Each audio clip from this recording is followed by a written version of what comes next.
Hello everybody, welcome to my channel. This is Nikki Zick, and I've been working on some new material the past few days, and I'm branching into the abstract florals with some washy backgrounds. I did the line work in permanent marker, fine tip, actually ultra fine tip, and then I did a wash of different colors on top of the artwork. And I really enjoyed this. It's very freestyle, free form. There's no right or wrong way to do it. And I wanted to share what I did with you today. So right now I have my 5x7 watercolor block, which I always go to. And I'm using a Sharpie marker. And this is an ultra fine point. You could use the fine point, but I really like the nice details that this pen has.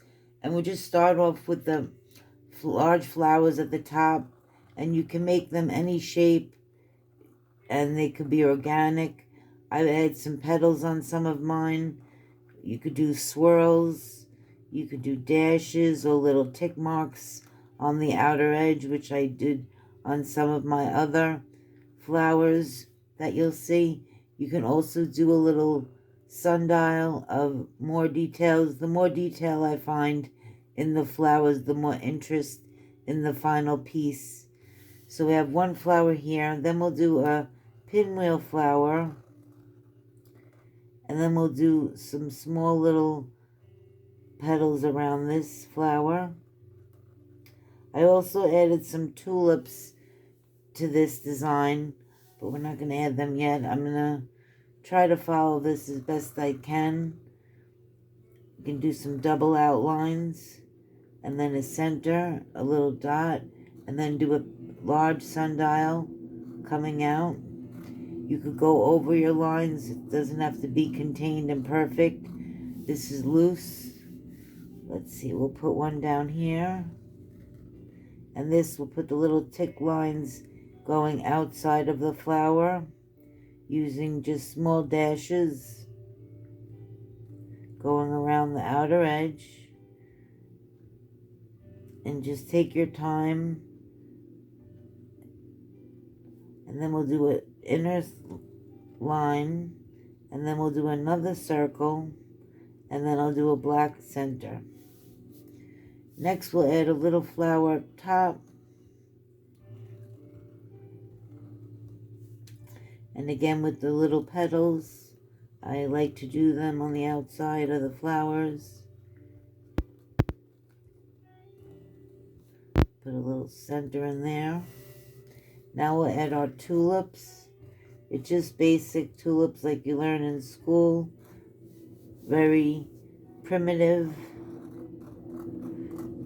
and just easygoing. Next we'll come down with our stems for our flowers. Try to keep them as straight as possible as you can. And draw straight lines going down from each flower. And then comes the fun part of doing the leaves and filling out the rest of your artwork.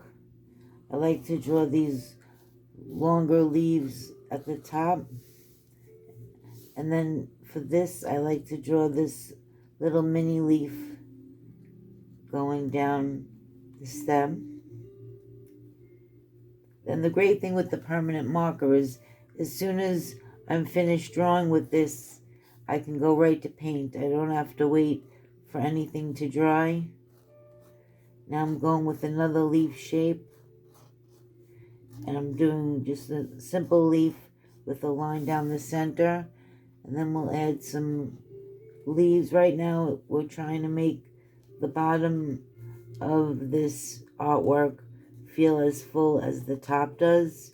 So the stems will get leaves. Here's another flower that needs a stem. Put one here. And I think that's pretty much done for our artwork. So next I have my huge color of paints, watercolors. And let's see, this one we did an orange and pink. We'll stick with the same palette. So it's kind of dry, wet on dry. And then I add some water to just blend out that color. I was adding some of this hot pink. And you just go back and forth. You could do it in 2 sections at the same time. And it's just moving around the artwork all at once. You don't just stay in one spot. You just keep moving, filling the area. I also use this really pretty purple. It's like a pinkish purple. Get more of it on the brush.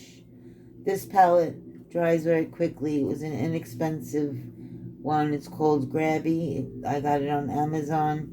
It's just for my doodles. I don't use it as my go-to paints for final artwork. This is just my easy, breezy palette that I use. All the colors are already mixed for me, so I don't have to do any mixing. Sometimes that's nice. So just paint away and you have your colors already there. And as you see, let's add a little purple on the bottom here. Some dark purple on the top. And as you see, if you blend it in the right areas, it turns into a really nice blend and blur. We'll put some pink on the bottom, going into the orange. And also I like to make sure that my edges are all painted. You could leave some, it gives a nice look. I'll add a little more purple here. And a little purple down on this edge. A little on the top. And the artwork is pretty much done. It looks darker than my original, but that's because it's wet still. But here's our final artwork of an abstract contemporary floral using permanent marker and watercolor paints. I hope you liked this video. If you did, give it a thumbs up. And if you're new to the channel, please hit subscribe. It'll really help me out. See you soon and happy painting. Bye-bye.